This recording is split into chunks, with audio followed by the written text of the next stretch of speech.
Okay, thank you. But the reason I'm not recording is that my internet speed is low, so I cannot attach it later on. That's Yeah. why. Yeah, sorry about I trouble you for that. Yeah. No problem. How are you? Alhamdulillah, alhamdulillah. Assalamu alaikum, Sister Manish. How are you? Assalamualaikum. How are you? Okay. Alhamdulillah. Yeah, How are you all? alhamdulillah. Alhamdulillah. Alhamdulillah. Inshallah. Okay, we start with Dua Faraj. Bismillahir Rahmanir Rahim. Allahumma salli waliyika al-Hujjat ibn al-Hasan. Salawatuka alayhi wa ala abaihi. في هذه الساعة وفي كل ساعة وليا وحافظا وقائدا وناصرا ودليلا معينا حتى تسكنه أرضك طوعا وتمتعه فيها طويلا برحمتك يا أرحم الراحمين. اللهم صل على محمد وآل محمد وعجل فرجهم. Okay, at the start, I go through the questions of Surah Al-Shaqaq quickly. MashaAllah, everybody, thank you all. You sent your answers. And most of the questions, alhamdulillah, was right. Just few points. And some of the points was common mistakes between everybody. And so, of course, some of the ladies, they had answered completely right. Just I explained some points which I felt that there were common mistakes. I explained the general thing is that, about tadabbur, which we said that the group of tadabbur, they have done research for 20 years and they have extracted the most correct explanation and answers, which we can understand the appearance of Quran by that. So they don't go to the tadabbur is not involved with tafsir, which I explained first session, that tadabbur is not involved with tafsir at all. And whatever we understand is by ayahs, word of ayahs, which we can see in Quran, nothing else. And just, of course, knowledge of Arabic and all this helps a lot, but we don't want to go through, for example, why this ayat was revealed. And nothing yet. These are all our imams, riwayats from our imams, which those are exactly I explained that riwayats of imam is the most correct way to understand Quran. But in tadabbur, because we are working on the just first level of understanding, we don't go through tafsir. So when I send questions, what is expected is that you answer the questions just by the content of the class. Yes, maybe you answer it, you explain a lot more about it, and that's great if you study more and all. But the points and those points which I mentioned in the class, those are the points we want to answer the questions with. So even if you study more and other resources or other translations or other tafsirs, please answer the questions just by the content of the class, because the content of the class is the way it follows the ayat step by step, one ayat after another, and that's the technique which we want to learn in this course. And then there, for example, maybe when I ask the meaning of words or meaning of the ayats, if you search or go through different translations, you can find different translations. But as I told you, this group of tadabbur, because they have researched and they have extracted the most correct one, which is more sensible for the ayats, they have extracted that. For example, when I go through the questions one by one, I explain what I mean. Okay, question number 1, it was how many groups of ayahs were Surah Al-Shaqaq are divided to, which everybody answered right, 1 to 15, ayat 1 to 15, and ayat 16 to 25. And just by this, we want to understand what one of the techniques we learn in tadabbur is that we can divide ayats to different groups, so we can understand them as consequence. For example, one ayat after another, and one group ayats after another groups of ayats, and then generally we come to the conclusion of what the whole surah wants to teach us or wants to tell us. Then number 2, most of the words they were right. Your translations, just one of the words, فَمَا لَهُمْ لَا يُؤْمِنُونَ. I don't know if you have got questions in front of you or not. Which I had asked, فَهُمْ لَا يُؤْمِنُونَ. What does it mean? There were few of ladies, they had written that was they don't like. La yu'minun means they do not believe. Maybe in some translation it says they don't like, I don't know.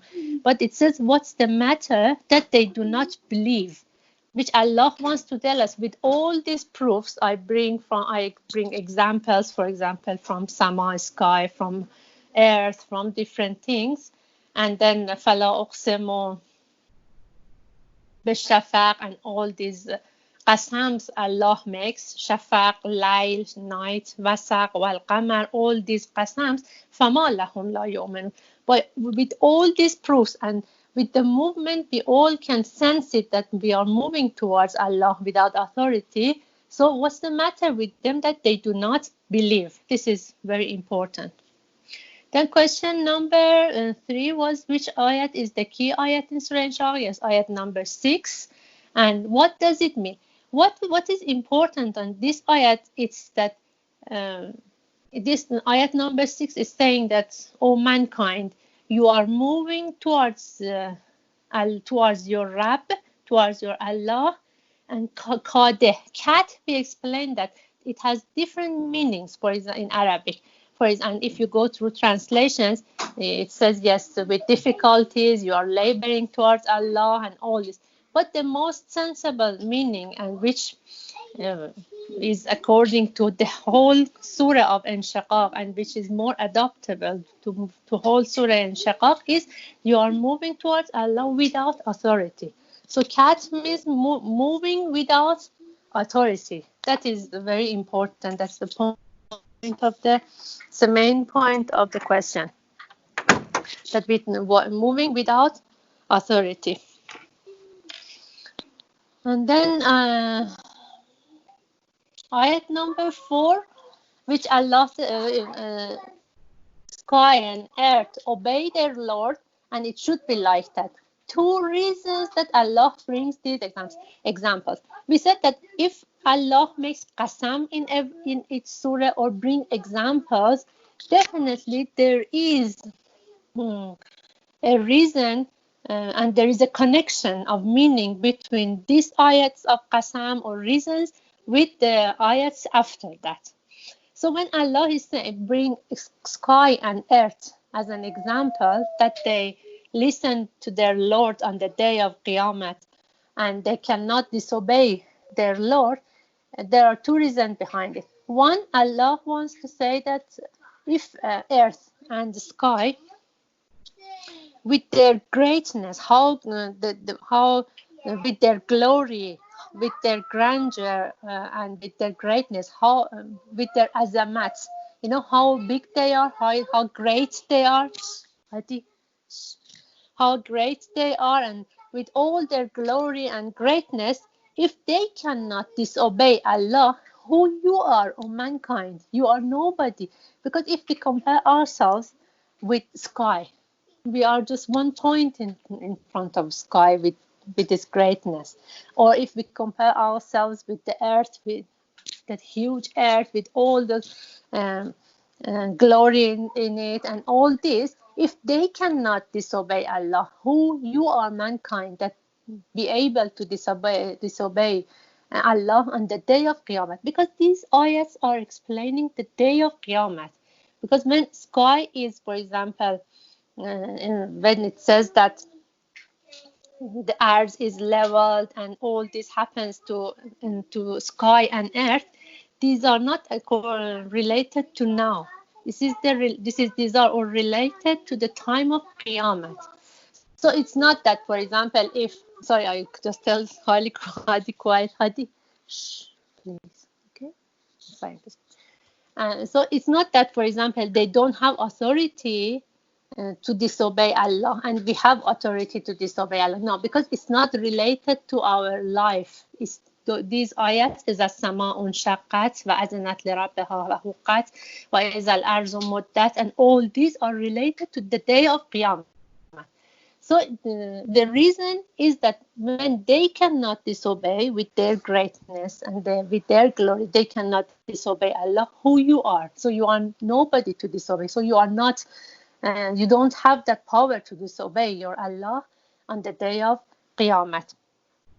And then the second reason is that they obey the earth and the sky. They obey the Creator, and it deserves it. It deserves that they obey their Creator. So it deserves that us as humans, as mankind, we obey our Creator as well. Then number 5. Number 5, most of the answers were right. 2 ways that mankind received their record, one from in their right hands, one from backs behind their back, and 6, why some of the people they received their result from behind their back. Again, most of the answers were right, and it's just as I explained that those people who they get their result from behind their back, those are those people who they move backwards towards Allah. It means that, for example, imagine there is a wall in front of you and you are moving towards this wall. There are 2 ways of walking towards this wall, which is in front of you. One way is that you face the wall and walk towards the wall. And one way is you don't face the wall. You turn back and move backwards, walk backwards towards the wall. So some of the people, they move in this movement, which is out of their authority. They move towards Allah while their face is towards this world. When they reach Allah, to meet Allah on the day of Qiyamah, they are not allowed to turn back and face Allah. So they get their result from behind their back, which we said that's one of the most punishment for them, that they feel so under azab and under pain there when they know that what a big opportunity, what a great opportunity they have missed, they have lost. That's the most painful part for them. Then number 7, 4 things which Allah made qasam. It was, again, most of the answers were right. Shafaq, night, wasaq, and moon. And then what's the difference between making swear by the night and making swear by the moon? This is, but some of the answers were not right. And some of the ladies, they had answered right. Night, why Allah bringing night as an example?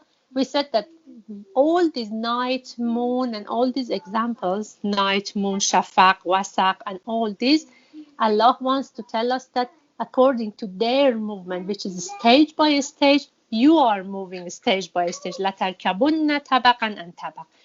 Exactly, your movement towards Allah is same as them, as stage by stage. But what's the difference between making swear by night and making swear by moon? Night, as for example, when it's shafaq, is redness of the sky in the evening, and step by step it becomes night. So it gathers darkness it's in itself and becomes dark completely at night. Some of the people in their movements towards Allah, they are like this. While they move towards Allah, they gather darkness inside themselves and they lose their degrees because they are not acting they are not living according to the way of Allah. But some of the people, when they move towards Allah, they move like moon, which moons from first night of moon and to 14th nights of moon, which becomes the complete moon and gathers light in itself.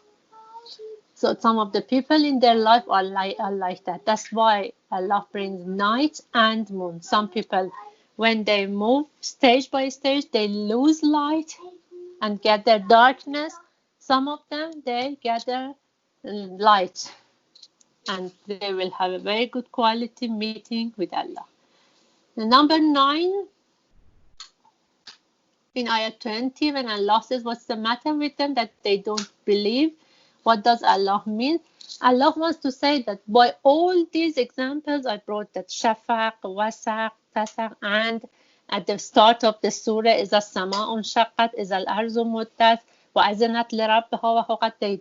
They obey Allah, and when the sky and earth obey Allah. And second group, when Allah brings shafaq, wasaq, layl, qamar, and all these as examples, they are proofs that we can see every day and night in front of our eyes, that what happens, they move stage by stage, and we move stage by stage.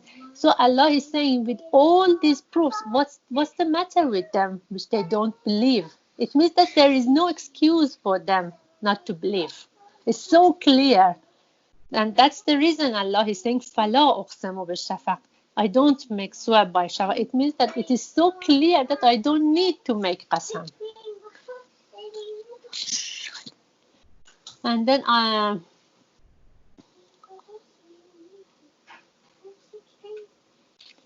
in ayat, in question number 9 and question number 10, Allah is saying, what do people disbelieve? In ayat 22, بَلِ الَّذِينَ كَفَرُوا يُكَذِّبُونَ. What do people disbelieve and deny?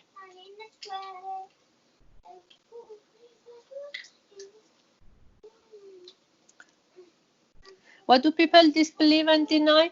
Is that they disbelieve in their movements towards Allah. They disbelieve their stage by stage movement, and not only they don't believe in it, but also they say yukazzabun, it's lie.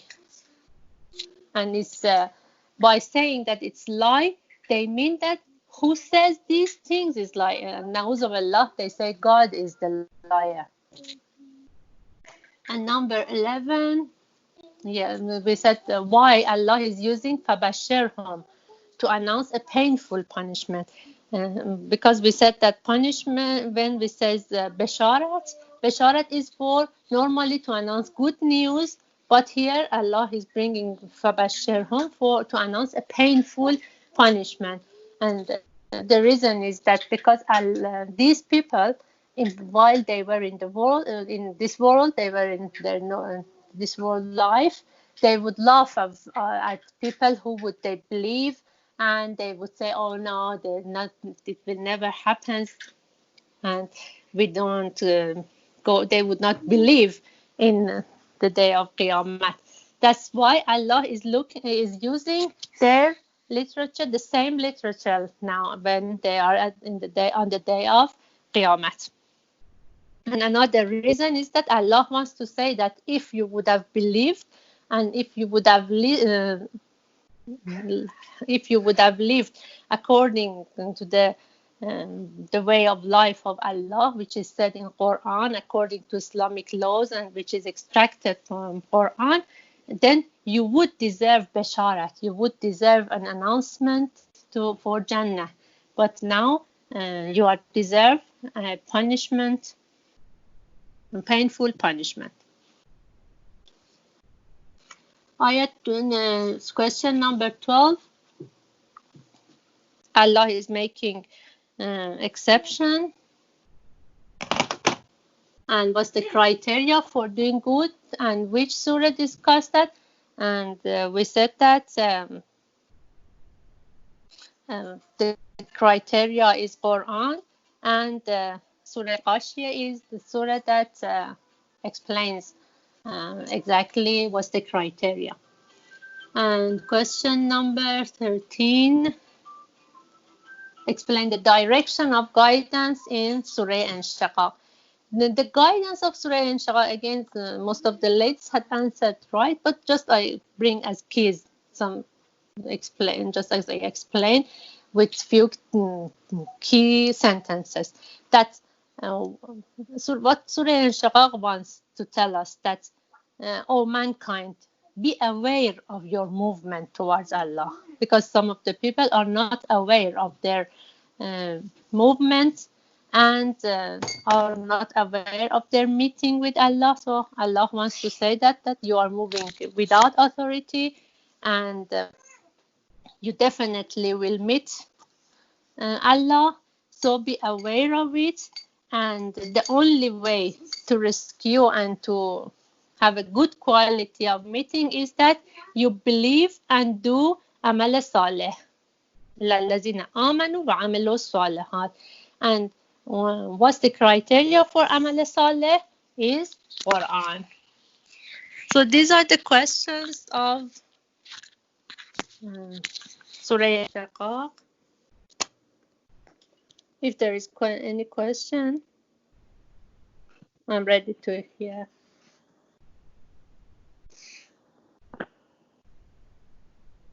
Any question of Surah Al-Shaqaq? No, that's fine. Thank you so much. I don't have any. Maybe somebody else. It's very well explained. Thank you, sister. No problem. Just Hadi is disturbing somehow here. Don't worry, I got Sakina on this side as well. We're all in the same boat. All the kids are home. Now I put on speaker because I was using headphones, so he would not hear you. Now he's shy. Now he can hear you. He's shy. Okay, now we go to Surah Buruj. أعوذ بالله من الشيطان الرجيم. Do you have Quran open, Surah Buruj? Please have it in front of you. Yes, we have. أعوذ بالله من الشيطان الرجيم. بسم الله الرحمن الرحيم. We explained Surah Buruj from ayat 1 to 10, which I'll explain again shortly. I'll explain it. We said that Allah is again making qatam, making swear by والسماء ذات البروج واليوم الموعود وشاهد ومشهود. So Allah is making qatam to sky, which contains buruj. And buruj, I explained about buruj in translation. When I went through different translations, because one of the ladies questioned that it has been translated as stars, but in fact, as I explained, buruj is watchtowers, the big, very tall towers, and which they use as watchtower for the areas, for cities, for countries, to watch and watch around and take control over it. Take control over, for example, if there is any enemy, or they can control the situation, everything. So we can say buruj, the real meaning of buruj and the most right meaning of buruj is because buruj is the plural of burj, and burj is tower, means tower, and tower it means watchtowers, which we explained that sky has got very tall towers, watchtowers, which Allah takes control and watches everything from there. And we explained that it don't imagine as physical towers. The concept is physical. And then we explained about 7 skies and all this, which I don't want to repeat it. But if there will be question, I'll answer. But if I repeat it, then it takes time. And وَالْيَوْمِ الْمَوْعُودِ, again, Allah is making swear by the day of Qiyamah.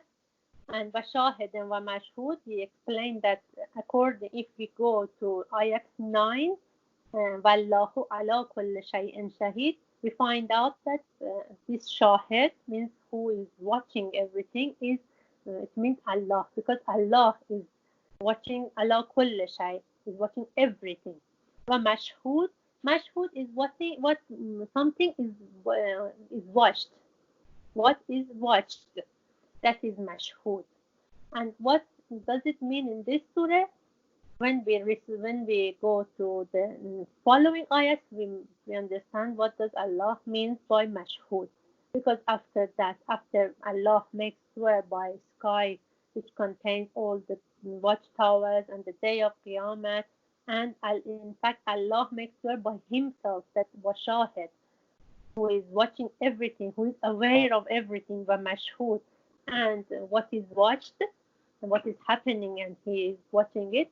But Allah is saying, ayat 4, قُتِلَ أَصْحَابُ الْأُخْدُودِ. We explained that قُتِلَ أَصْحَابُ الْأُخْدُودِ means, أصحاب الأخدود means the group of the pit. Ukhdud means pit. Godal means deep, very deep pit. They are dead. And we explained that these Ashab al-Ukhdud, they were those people that who would make huge pits of fires, and they would burn believers inside. And it would happen physically. It's not a story. It would really happen. For example, when I researched in the internet, it was related to Yemen, when the Najran, and the king of those times, he would burn the believers, and he would order very big pits of fire, and he would burn all the believers, even, for example, a mother with the child, and all this. And Allah is saying that when Allah is saying قُتِلَ أَصْحَابُ الْأُخْدُودِ means that okay, when they were died, and when Allah signed their death, in fact signed their death, because maybe some people, which we explained at the end of this group of ayats, that we said at the moment, what are the examples for it? We said we can say even Israel, we can say Daesh, all Takfiri groups, we can say all the zalims in the world, all the obsessors in the world, who they disturb believers, who they disturb mu'minins at the moment in our timing, they are like Ashab al-Ukhdud. And it's not just, this surah is not just related to their time, the time of Ashab al-Ukhdud. No, in our time, we can see how many groups of Ashab al-Ukhdud we have in different countries, how they kill people in Yemen, or even in people in the countries, they don't kill people. For example, in France, women are scared of wearing scarves, wearing hijab. This is some disturbing moments. Or, for example, the way they have put Iran under sanctions. Okay, they are not burning them, they are not killing them, but they are killing them gradually by economical pressure, which is very high pressure on people. That I said that I can see that many people, they can't even buy meat once a month, and they are really under pressure. So all these, they are examples of Ashab al-Ukhdud in different countries, Afghanistan, Pakistan, all this. But from ayat 4 to ayat 9, Allah is explaining about Ashab al-Ukhdud. Then in ayat 10, Allah is giving a general explanation about anybody who acts like Ashab al-Ukhdud. So when Allah is on ayat number 4, it's in قُتِلَ أَصْحَابُ الْأُخْدُودِ. Then it says النَّارِ ذَاتِ الْوَقُودِ. Ayat 5 is explaining Ukhdud. Ukhdud is a pit. It means pit. And what is Ukhdud? النَّارِ ذَاتِ الْوَقُودِ.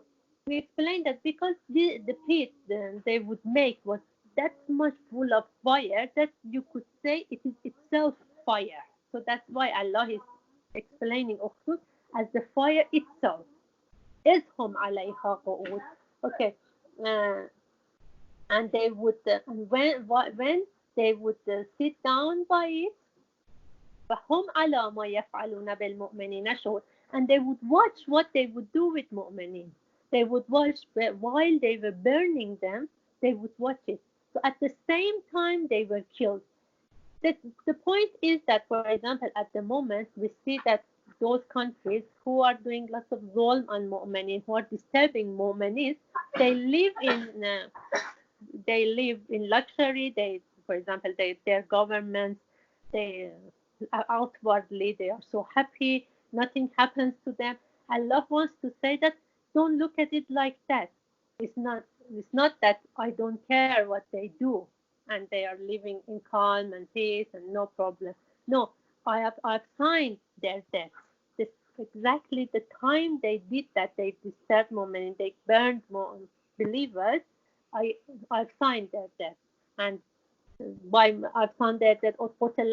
Means definitely on the day of Qiyamah they will go through a very severe punishment, because this world has got an equation. If we want to judge just according to this world, the equation will not be balanced. We say, okay, they are living happily in this world, but the life is not just this world.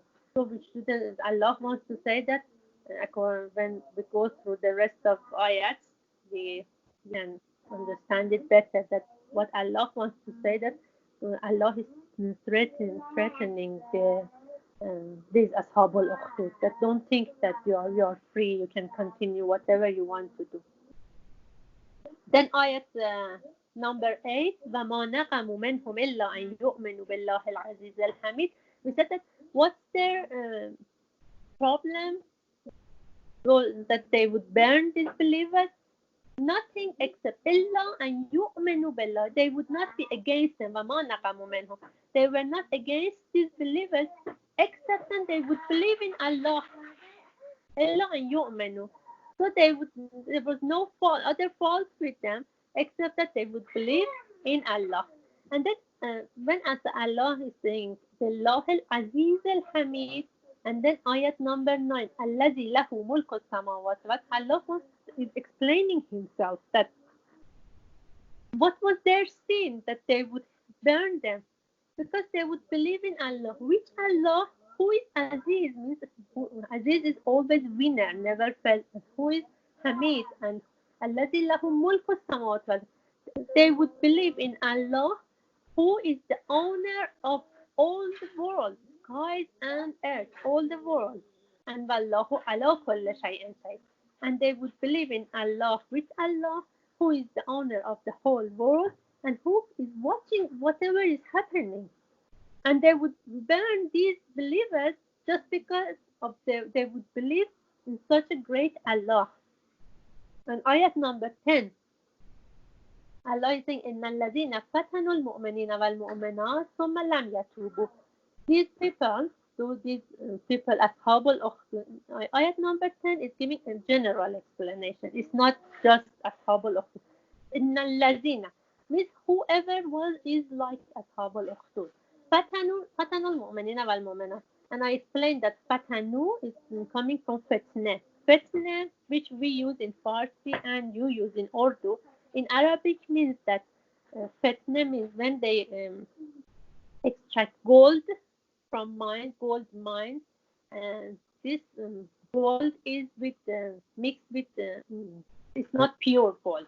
When they want to purify it, they have to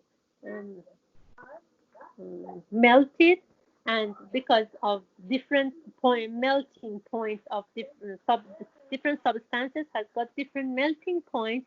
While they melt gold, they can separate impurifies and make it purified, and they can extract the precious gold from it, which is pure gold and very expensive. So they would when Allah is saying إِنَّ الَّذِينَ فَتَنُوا الْمُؤْمِنِينَ وَالْمُؤْمِنَاتِ, they would do fitna with mu'minin and mu'minat. It means same thing, that they would burn mu'minin and mu'minat, men and women believers. They would burn them to take the precious iman from out of them, because their fault on ayat number 8 we said what was their fault. Their fault was that they would believe in Allah. This is what I mean, that in tadabbur we always go back according to ayat, step by step becomes. So when we say fatanu, then say, well, okay, what fitna means Arabic? Okay, fitna means separating pure gold from impurified substances. How? By melting by fire and by heating gold and melting it. And what would they do? And because in ayat 8 we are saying that they would not be against those believers who they would burn if they were just because they would believe in Allah. So by this fitna, they wanted to separate the precious iman out from them, which even now it is like that.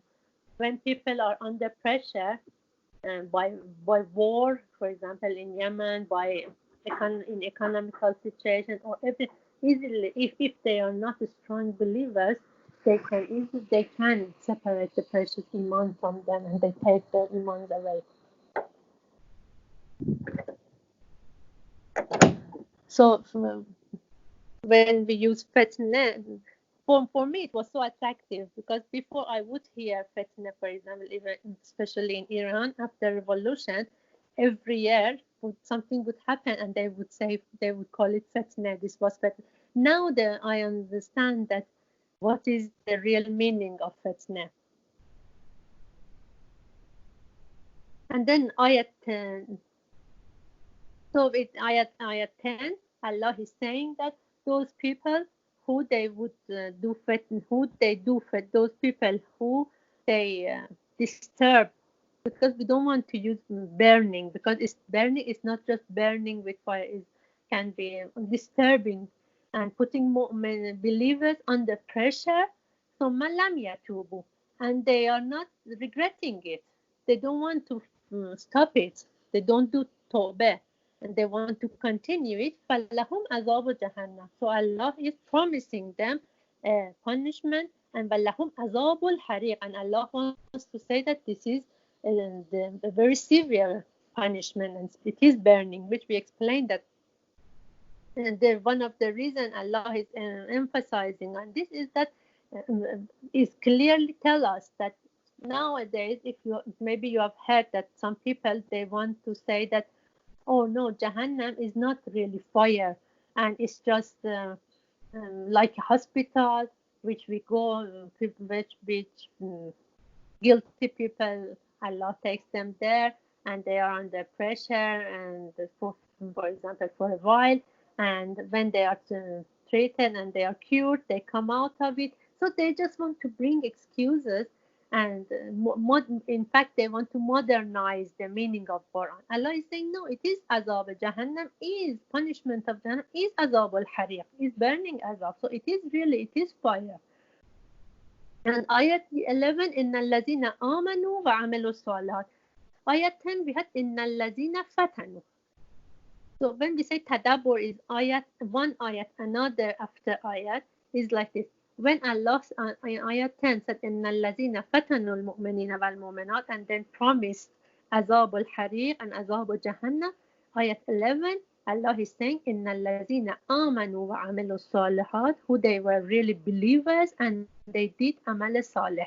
So believe on its own, it's not enough. In any ayat of Quran we have amanu, you see that many ayats there we have amal salih exactly after that. Amanu and amal salih. So it's not just we say we are believers, but we don't do according to our belief. So those people who they believe and they do amal salih and good things, which we said that amal salih, the criteria of amal salih is Islamic laws, which is extracted from Quran, and we understand it, and our mujtahids, they extracted it from Quran, and by riwayat of Ahlul Bayt, they translated and they extract the details, and our duty is to do accordingly. So أن الذين آمنوا وعملوا الصالحات لهم جنات تجري من تحت الأنهار. In ayat 10, Allah said لهم عذاب جهنم وعذاب الحريق. In this ayat says Allah is saying لهم جنات تجري من تحتها الأنهار, the gardens which under the trees there are rivers. And these rivers, anhar, again we explained, and we inshallah when we go through different ayats we go through it, that when we say Allah is saying anhar, rivers, it's not just rivers which we imagine that okay, rivers of water. All of them, there are lots of meanings for it. For example, in Surah Insan, when in one of our majlises I explained about Surah Insan, that we had rivers of kafur and rivers of zanjabils and all this. So This means a lot. And ذَلِكَ الْفَوْزُ الْكَبِيرُ. And then we, from ayat 12 to 20, it's second group of ayat. Okay, how there are different techniques that we can understand that we are moving to second groups of ayats. Because first group until ayat 11, Allah was by making surah and by all the ayats from 4 to 9, Allah threatened the Ashab al-Ukhdud and those people who they were burning believers and who they are doing fitna against believers. So it was threatening them, and Allah wants to stand in front of them and that to stop them by making swear that Qutila Ashab al-Ukhdud, by bringing ayat 10, that by ayats, for example, 7, 8, 9, that Allah is the owner of the whole world, is the most powerful one, is the most known. He can watch everything is happening, so he is aware of everything, and he has got the power to punish these people. And from other side, he has got the power to reward those people who believes and they do amal saleh. But in ayat 12, we see that the meaning is changed. Inna batshaka rabbika lashadid. Allah is saying that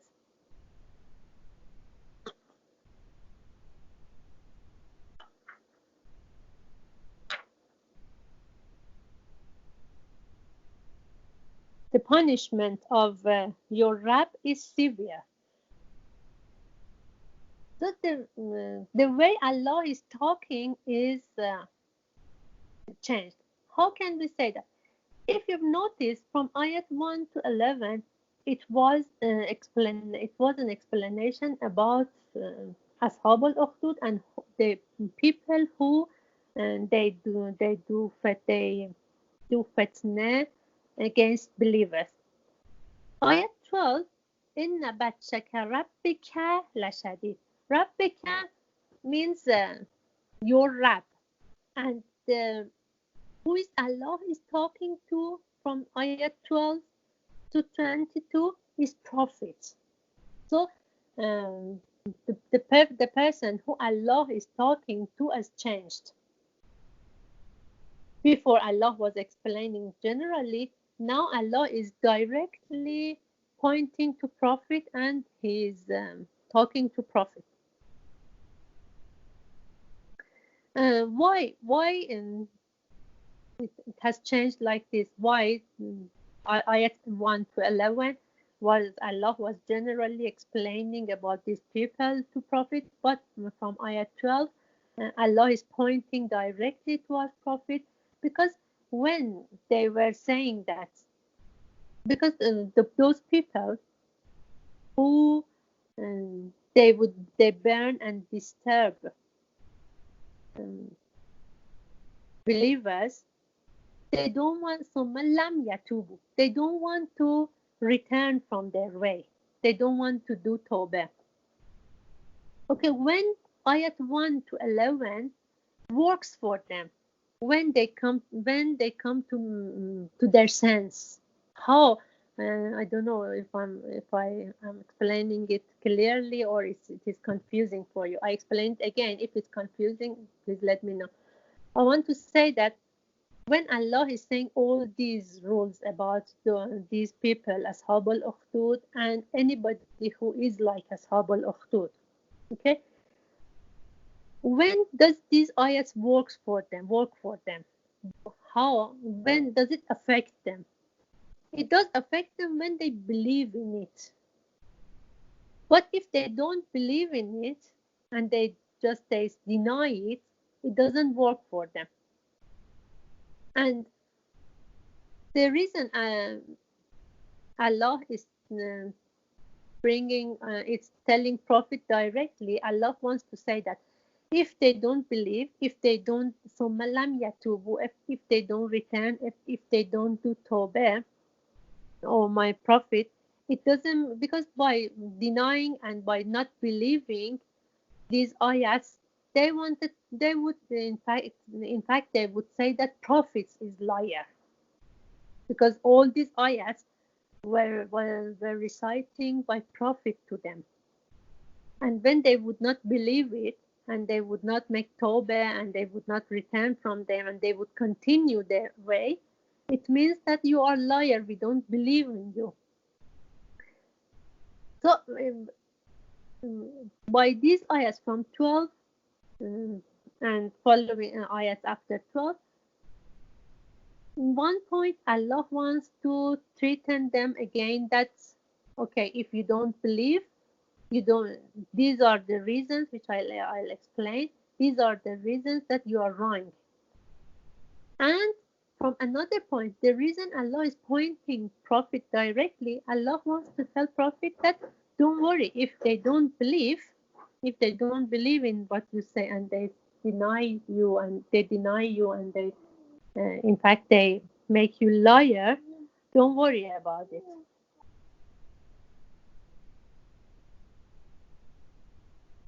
So ayat 12, Allah is saying that inna batshaka rabbika lashadid.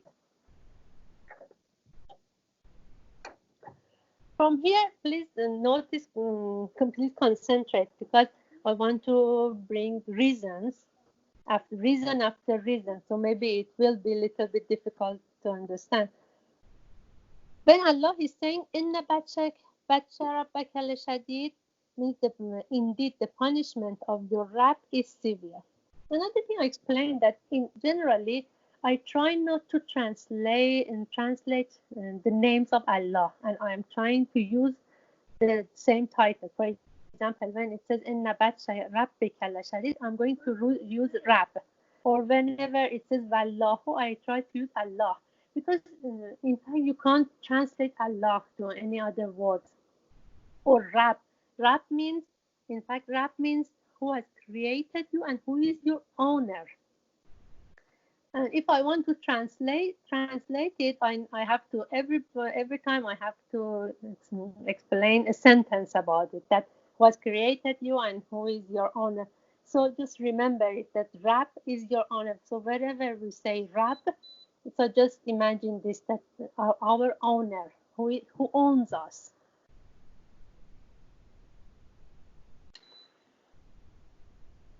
So when Allah is saying, indeed the punishment of your Rabb is severe,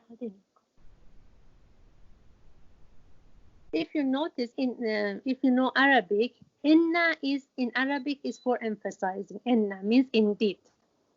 Batsha rabbika la shadid. Again, la is for emphasizing. And shadid means severe, which is the meaning is emphasizing itself. And then in Arabic, we have two kinds of sentences. One is the sentence which starts with verb, and one kind of sentence starts with noun.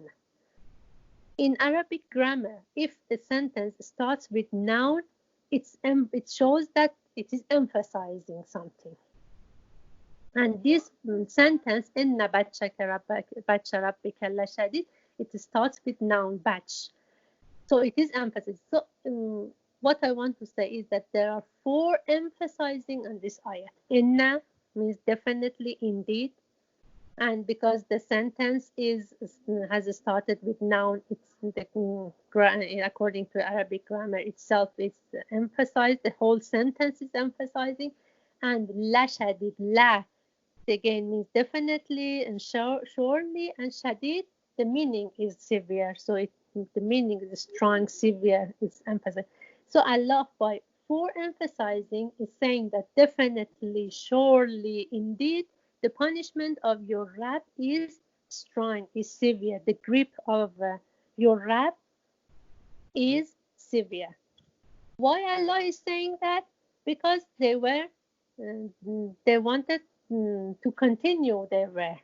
Those people, Ashabul Ukhdud, and or any of those people who they are like Ashabul Ukhdud, they want to continue, and the only way they can continue their way is that they don't believe in Azab al-Jahannam, they don't believe in Azab al-Hariq. Because if they believe, how there will be no excuse for them to continue what they do. So the only way they can continue is that, they say, the Quran is not right. Allah's word is not right, is false, is lie. That's the only way they can deny it and continue their own way. So Allah wants to say that, no, it's not the way you think. It's not that is what I explained in ayat 1 to 11 is not like that. It is wrong. Then before I move forward, I explained that from ayat 1 to 11, just ayat 11 is talking about Inna allazina amanu wa amilu salihat. The rest of it is about Ashabul Ukhdud and those people who they were like Ashabul Ukhdud. So ayat 11 is not the main ayat in this group of ayats. So the main purpose or the main what Allah wants to tell us in this surah is not about Aman wa Amil Salat, which Allah has explained it just to tell us that yes, these people are different. But the main thing Allah wants to explain to us from ayat 1 to ayat 11 is about Ashabul Ukhdud and all the people who are like Ashabul Ukhdud.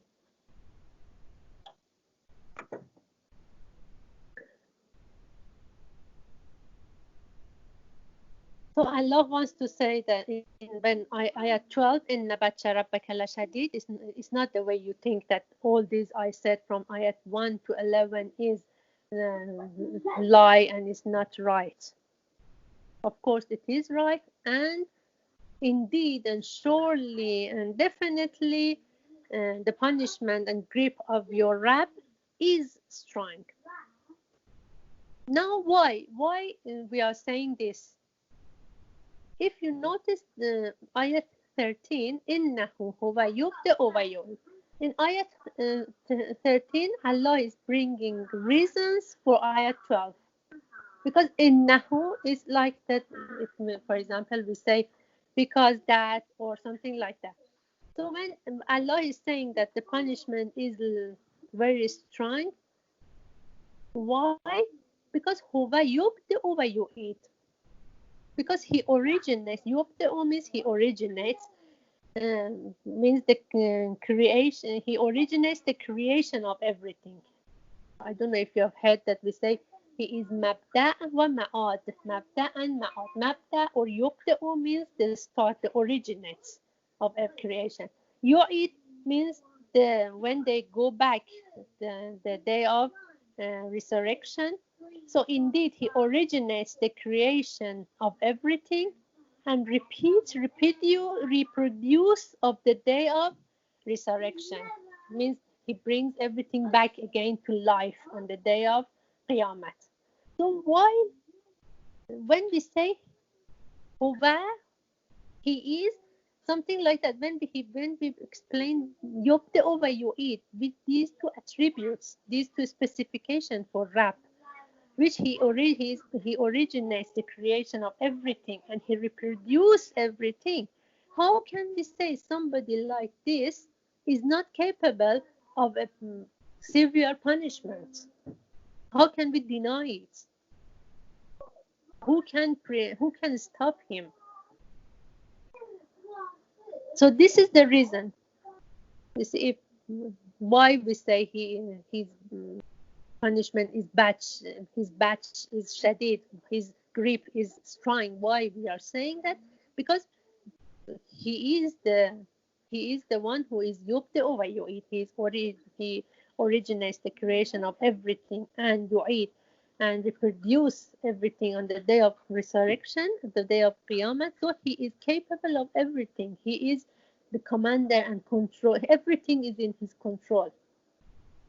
Then ayat 14, we say, وَهُوَ الْغَفُورُ الْوَدُودُ. He is the forgiving and the most loving. One question comes here. What's the relation between this ayat from Batsha Rabbika la Shadid, that severe and strong punishment, We came to هو الغفور الودود. He's the most, he's the forgiving, he's most forgiving and most loving. Are these two? Um, isn't there any conflict between these two? We want to bring the 3 reasons according to the whole ayahs of Surah. We want to bring 3 reasons for this. The reason I'm saying you need to concentrate, because you see, I'm saying everything, I'm explaining everything with reasons and logic by the help of ayats of this of the same ayats of this surah, Surah Buruj. Okay, we want to answer this question, that isn't there any conflict that after Batsha Rabbika Lashadid and all these Azabul Jahannam, Azabul Hari and all this, now we are saying Huwal Ghafur, Allah is saying Huwal Ghafurul Wadud. Allah is saying that if you notice ayat 10, if you go back to ayat 10,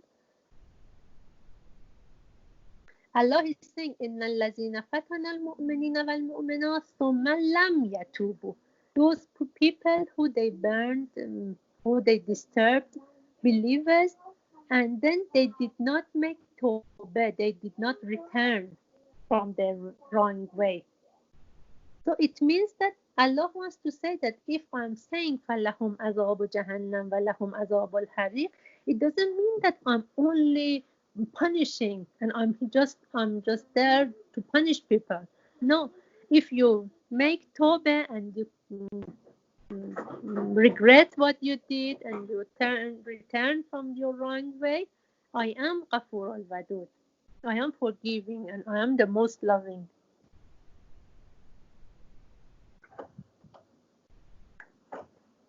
Another reason, if you notice ayat 11, it can go back to that ayat, that this Ghafurul Wadud is for those innal lazina amanu wa amilu salihat, which Allah said lahum jannatun tajri min tahtiha al-anhar. For them is the gardens who the rivers under it, and explain that they will be given Jannah.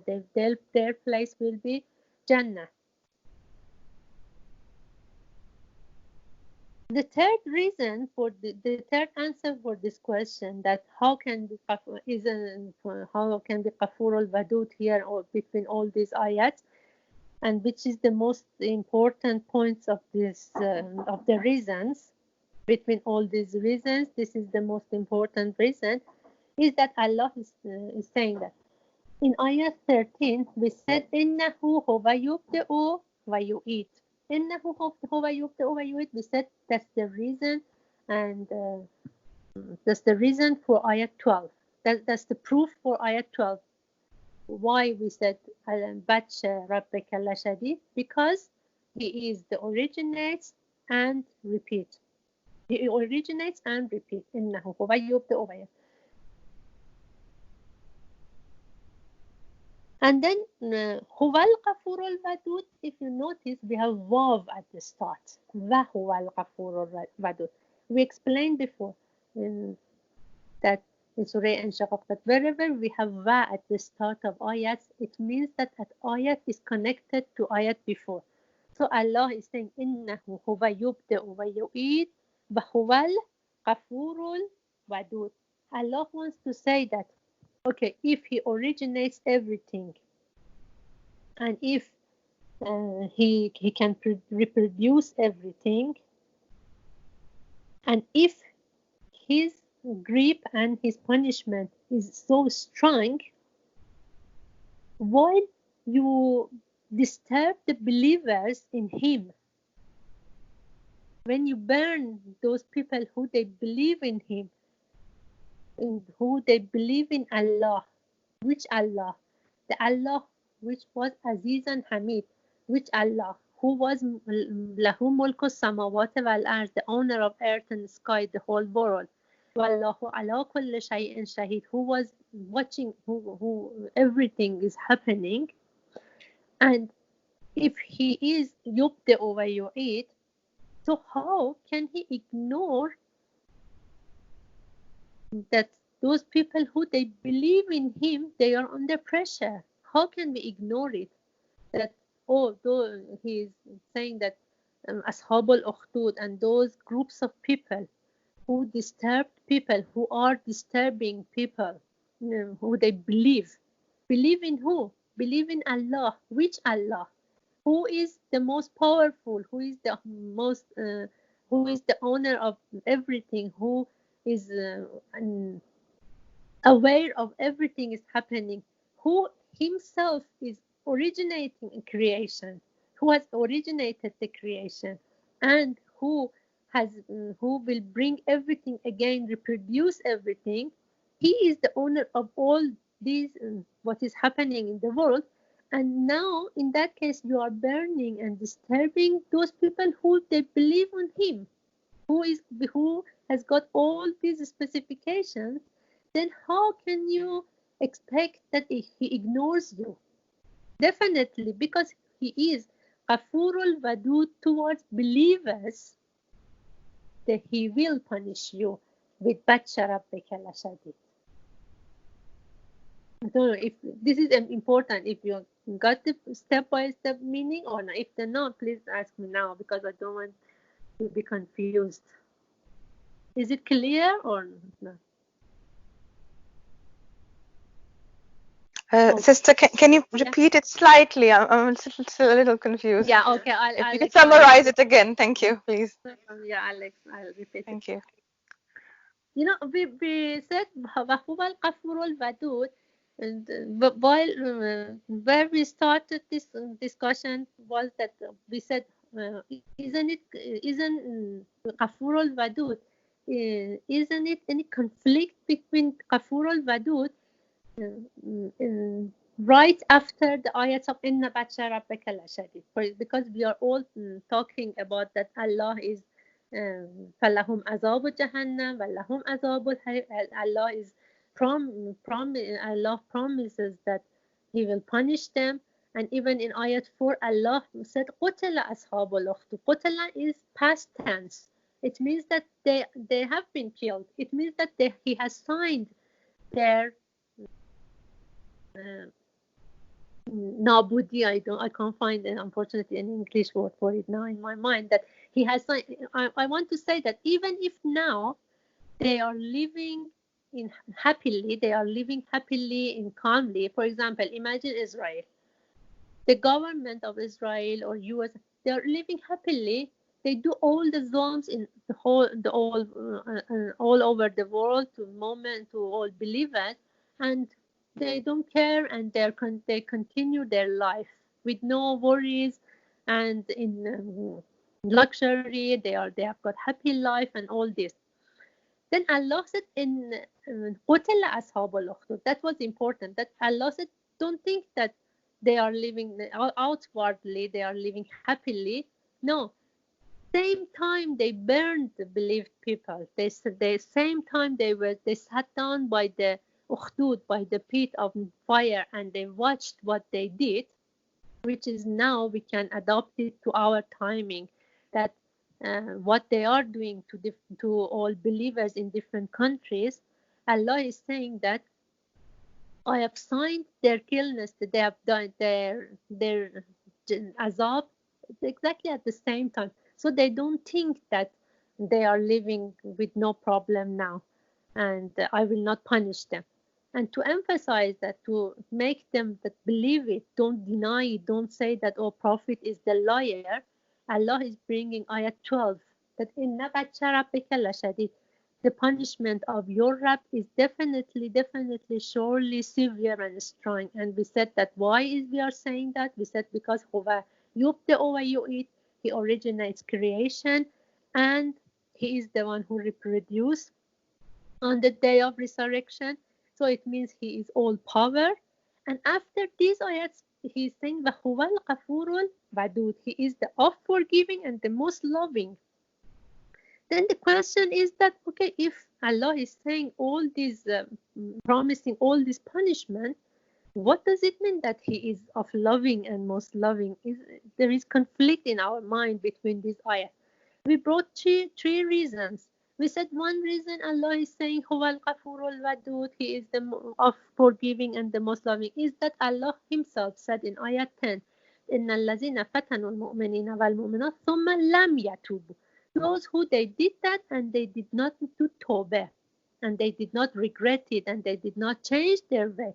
فلهم عذاب جهنم. Otherwise, Allah is the of forgiving. He will forgive them. If He would forgive them if they would do tawbah and they would regret it and they would change. Another reason we said that it's Allah in ayat 11 said إن الذين آمنوا وعملوا الصالحات. Those people who they believed and did amal saleh, Allah is the most loving and forgiving for them. And the most important point of this ayat, which we said is according to ayats of Surah Buruj, is the third reason. That what is the third reason? We said that Allah wants to say that, okay, I said inna batsha rabbika lashadid because he is yubda wa yu'id, which I don't repeat the meaning, and it was reason for rabbika lashadid. And then when Allah is saying huwa al-ghafurul wadud, we say it starts with wav. Wav, it means that it is connected to the ayat before.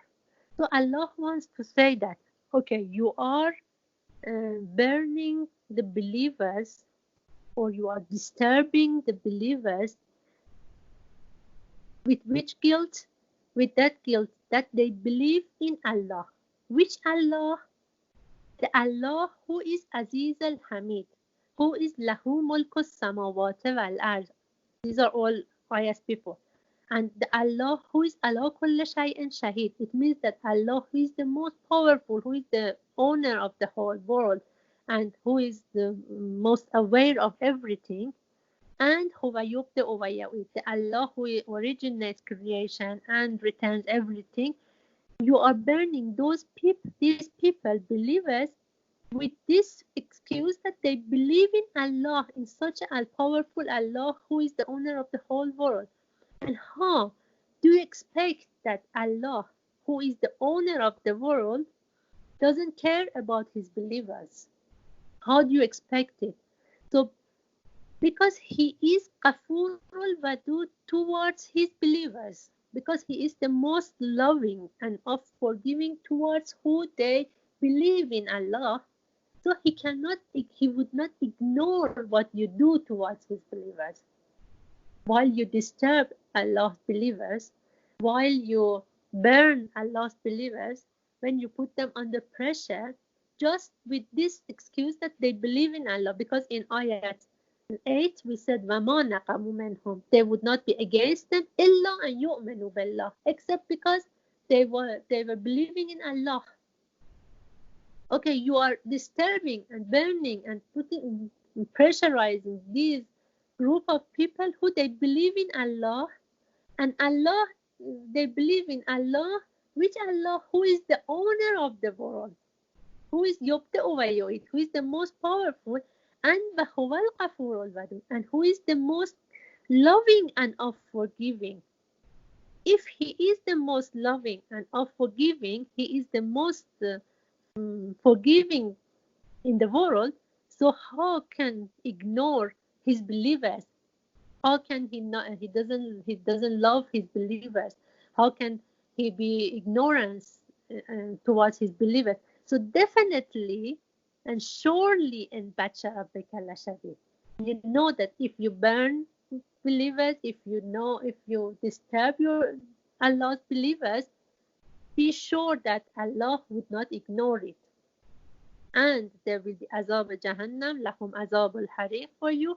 And although it's not happening now outwardly at the moment, you feel that you think that you are Allah is not punishing you, and you are carrying your life with no problem.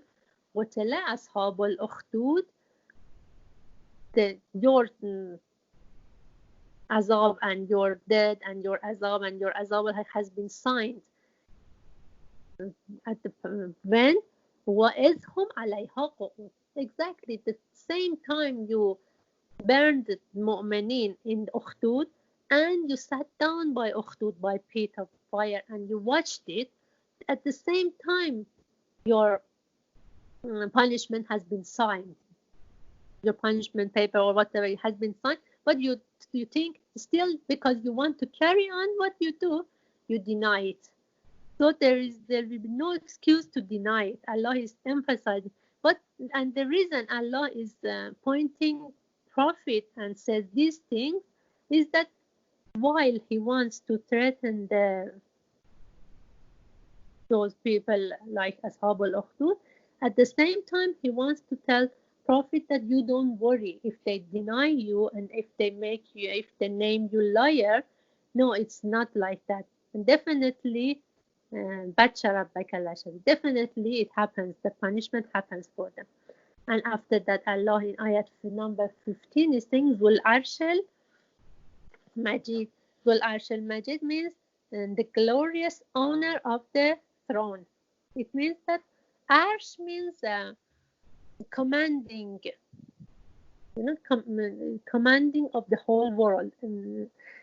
It's not commanding the whole world. It's the Arsh means the place who the commander of the whole world sits down there. If you want to translate it physically, yeah. Because Arsh, we hear it in Quran in different ayats. Arsh. For example, Al Arsh Istawa, Zul Arsh Al Majid. So Arsh means that the place which the commander of the whole world sits down there. For example, imagine, I don't want to bring that example, but for example, where is Queen, for example? The place is Queen there. Now imagine that, but it's not physical. So when we say Zul Arsh Al Majid, it means that Allah is the commander of the whole world, and the place of where he sits down for commanding the whole world, which is not physical, okay? Which is not physical. Allah wants to say that this Allah is the one who is Zul Arsh Al Majid, is the glorious owner of the throne. He is the commander, is the wonderful commander of the whole world. In fact, Allah is explaining himself again to show his power, to show that definitely he's the most powerful and he will punish these people, and their punishment has been signed before, has been confirmed before. So if we say that Bacha Rabbika Lashadid, because he is Zul Arsh, because he is the commander of the whole world, because he is Majid, he is the superb commander of the world. And then in ayat 16, Fa'alun lima yurid. Fa'alun lima yurid means he definitely does what he intends. Fa'alun lima yurid. Yurid means what he intends. Fa'alun means doer. He does, definitely he does what he intends. So up to ayat 16, Allah is saying from ayat, for example, third after in from ayat 13 to 16, Allah is explaining himself to prove that definitely their punishment is a severe punishment and definitely it happens. Then after in ayat 17 and 18, Allah is bringing examples from history, from for example, he's saying that Hal ataka hadithul junud, didn't you has the story reached you of the hosts? Haven't you heard? In fact, haven't you heard about the story of the hosts? And he brings two examples of Fir'aun and Thamud. Fir'aun, you know all about Fir'aun. He was for example, a very powerful king, who Allah brings him as an example in many ayats of Quran, that he was that powerful that he was saying Ana Rabbakumul A'la. It means that he was saying that I am your Rabb. He was to that point that he would say that I am your Rabb to the people. And then Allah said that I keep your body, nunajjika badanak, in the other surahs, which we don't want to go through it, that I keep your body safe for people to get lessons from it, to learn lessons from it. And we know that he has his wife Asiya, which is related to the story of Prophet Musa alayhi salam, what happened. And again, I don't want to go through the story that Asiya was a real believer of Allah. And Fir'aun, it is said in history that he would love Asiya. She was the most the closest wife to him, and she would love him. She would love her, and he would Pharaoh, sorry, she and her, I mixed she and her. He would love her, and he would listen to whatever she would say. For example, to the point that when they got Hazrat Musa from the sea, Asiya asked Pharaoh to save him as her child, and he accepted because of Asiya. To that point, he would love her. But when he found out that she doesn't believe in Pharaoh as as her Rab, and she believes in Allah, Pharaoh, he burned her and he killed her in a very in the worst situation case, in the worst situation killing that you can imagine. For example, it is said in history that he got people that first they got her skin out. I don't want to explain it, and we don't have time as well. I want to say that Pharaoh would love Asiya very much, but because she didn't believe in him and she believed in Allah, he killed her in the worst way. And so that's why Allah is bringing Pharaoh as example here. And then Samud, they were a group of people that they would believe in themselves as very powerful group, powerful people, because they had made even their cities inside the stones in the mountains. They had with different devices, and they would think that because their houses is made from the stones inside the mountains, and all they are so powerful, so nothing can take control over them, nothing can destroy them. That's why Allah is saying that, didn't you hear about them? Even to the point that they were that much powerful and they would think they are that powerful, I destroyed them. So Ashab al-Ukhdud, or people you are like Ashab al-Ukhdud, who are burning or disturbing believers just with the excuse that they believe in Allah, be aware that you will your end will be like them. So don't think that you are so powerful. Or you as Israel, don't think that you are so powerful. And then بَلِ الَّذِينَ كَفَرُوا فِي تَكْذِيبٍ. Allah is telling by a prophet that if they are denying it, it doesn't mean that these punishments and these things doesn't happen to them.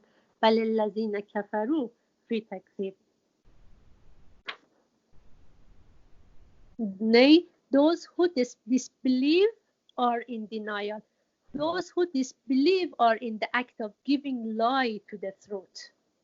Those are who disbelieve, they are kafir, and they disbelieve, because we had before we said that, or I explain again now because maybe I haven't explained before, that afterwards be aware of this point. This is important point, that when we have kafir in, for example, Surah of Quran, different ayats, it can have different meanings according to the meaning of those ayats, which I think I have explained before in Surah Ma'arij and different surahs, that, for example, kafir in every surah, according to the meanings of this ayats of that surah, can have different meanings. Although generally it has got same meaning, but if we want to go through details and understand the details of ayat, kafir, the way we understand kafir is according to the meaning of the surah of the ayats of the surah which we go through. For example, now in Surah Buruj, we say that those who believed in Allah, they were burned. Now, balillazina kafaru means who they were against them, who they would burn them, like Ashab al-Ukhdud, and those people, those kind of people, they try their best to put lie. They say that Allah is liar, na'uzubillah. and they deny. Free takzib. Takzib means denying, in the act of giving lie to the truth. When something is haq, they try to say no, it's not haq. It means takzib. So those disbelievers, those who disbelieve, they are denying. So it's not lie. Quran is not lie. It is truth. But those people try to put it in, to put lie into truth, and they do takzib. And ayat 20, Allah is in Wallahu min wara'ihim muhit. Allah encompasses them from every side. Allah is dominating them in every way. So if they deny it, Allah is aware of what they do. بل هو قرآن مجيد. It means that what they are denying and what they are trying to say it is lie, it is Quran Majid. It's a glorious Quran. في لوح محفوظ, ayat 22 and last ayat. في لوح, it is a glorious Quran in a في لوح محفوظ, in a guarded tablet. It is protected by Allah. It's Quran Majid is glorious Quran, which is protected by Allah from the interference of any kind of evil. So how can they say it is lie?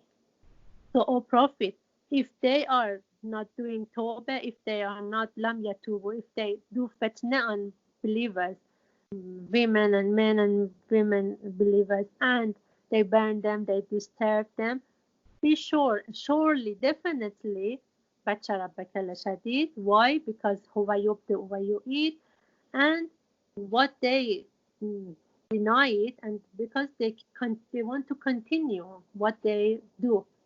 For example, if now at the moment in our time, if Israel, US, or all the governments of all different countries, who they sell, for example, weapons to Saudi to fight against Yemen, if they believe in these ayats and they accept that soon they will be punished severely, they would not sell it. So they have to deny it. They have to say it is lie. But why they are saying it's lie, and what is it? Is what they deny is not something, for example, people, normal person word. Is Allah's word. It's Quran and Majid, will fi lawh mahfuz, which is protected, which hasn't changed. It is truth. It is real truth.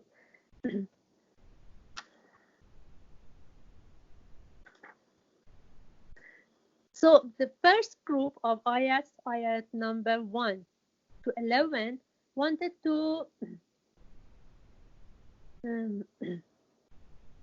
threaten the peoples who they were like Ashabul, it wants. We don't want to say it wanted. The first group, ayahs 1 to 11, wants to threaten the people who they disturb believe women and men. They disturb and burn or pressurize believers to take their precious iman away from them.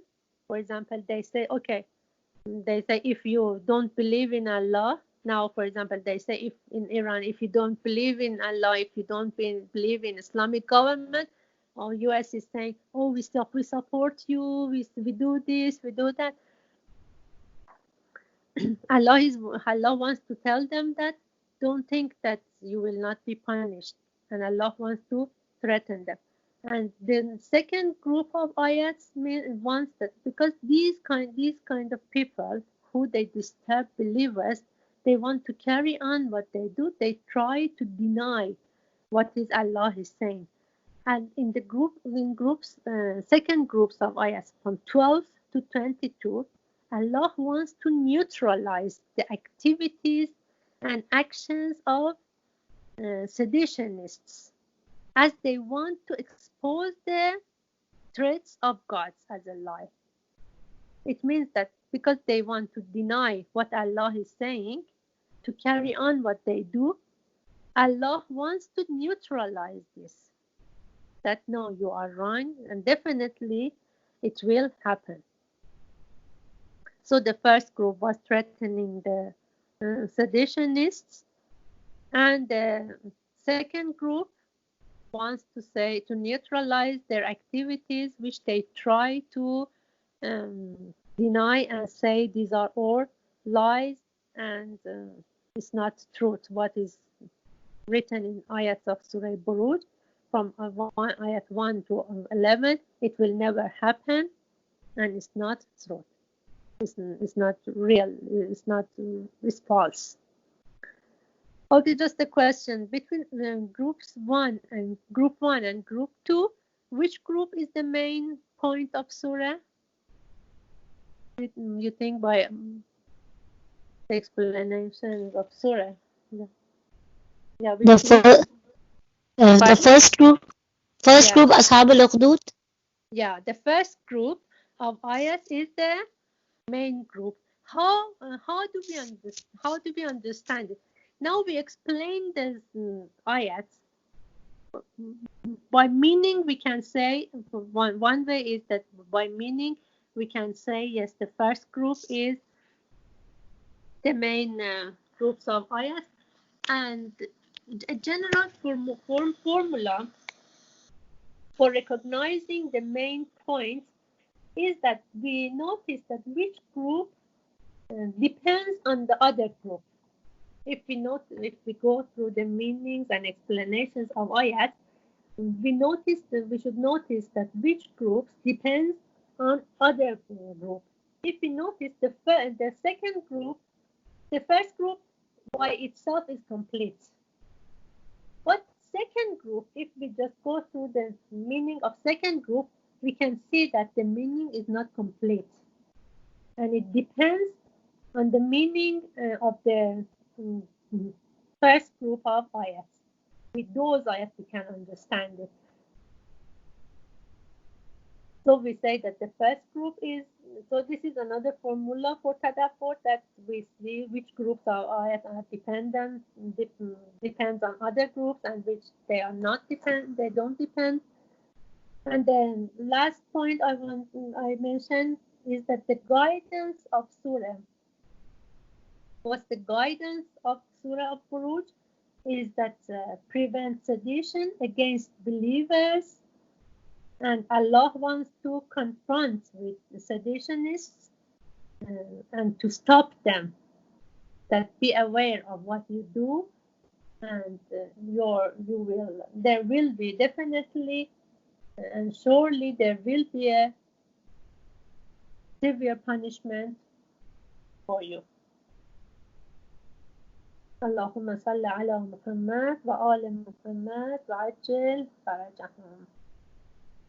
Okay, if there's any question, if any ladies they want to leave the group, they can, because I don't want to. I know you are all busy. But if there is any question, if you want to ask it now or send it later, I'm ready.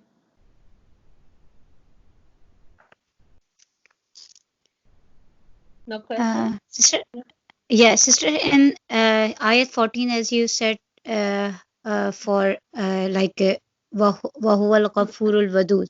So Yeah. it is using in two ways, or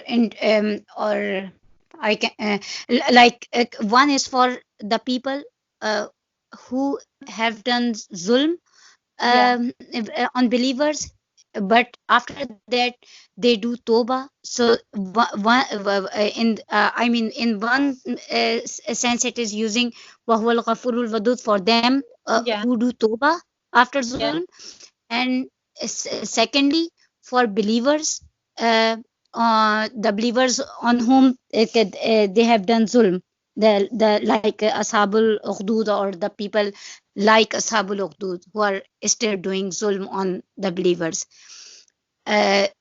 So in second meaning, second or in other sense, huwa al-Ghafurul Wadud is using for the believers, that Allah is seeing all the zulm, and Allah is aware of the zulm, and he will definitely punish them, punish the zalim people, because they are doing zulm on the believers. Yeah, Am I right? Yeah, you are completely right. Yeah, they are doing zone on the believers. Which kind of believers? Those believers who they believe in Allah. Which Allah? With all those specifications and attributes which He has explained. Allah is explaining in Surah Buruj that He is the most powerful. How can you expect that He is the most powerful commander of the whole world, and you are disturbing His believers? And how you don't you expect that you will not be punished?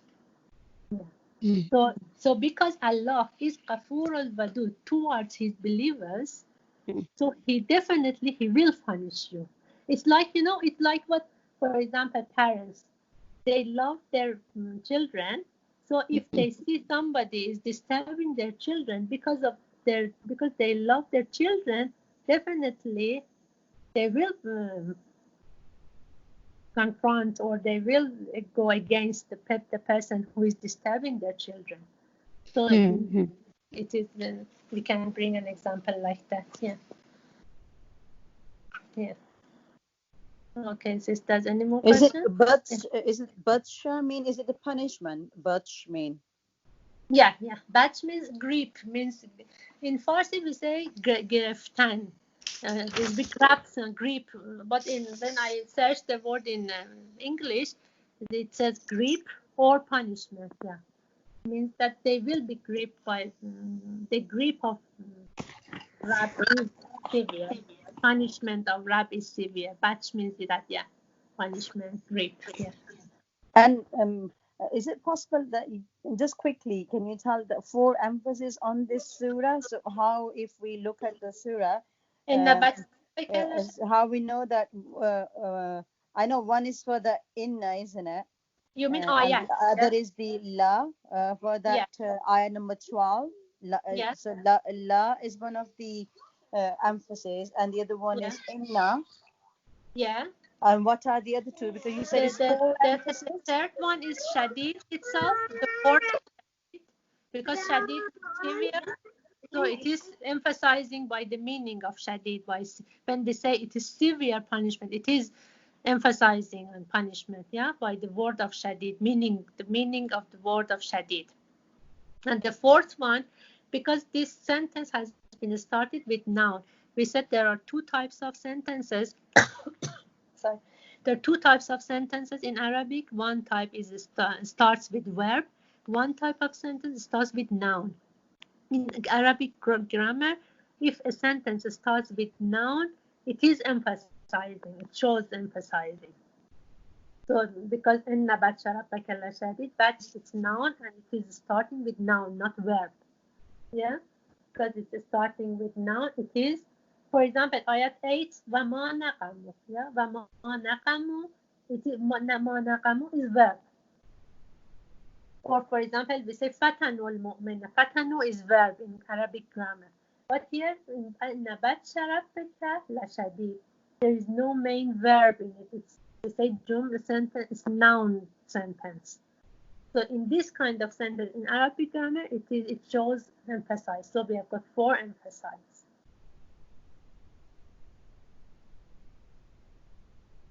Okay, thank you so much. No problem. Okay, inshallah. Remember Jazakallah, sister. Any question, please send it to me as by message. Yeah. Okay, thank you so much. You got the answer for your Buruj, yeah, sister? Yes, I have. Thank you so much, Jazakallah. No problem. Okay, you can leave. Okay, Khuda Hafiz. Okay, Allah Hafiz. Okay, Khuda Hafiz. Jazakallah khair, sister. Khuda Hafiz, sister Munir. Thank you for your time. Jazakallah. Khuda Hafiz. Khuda Hafiz, Bushra. Khuda Hafiz. Khuda Hafiz. Khuda Hafiz. Khuda Hafiz, beta. Khuda Hafiz. Khuda Hafiz. Khuda Hafiz. अब कैसी हैं aunty?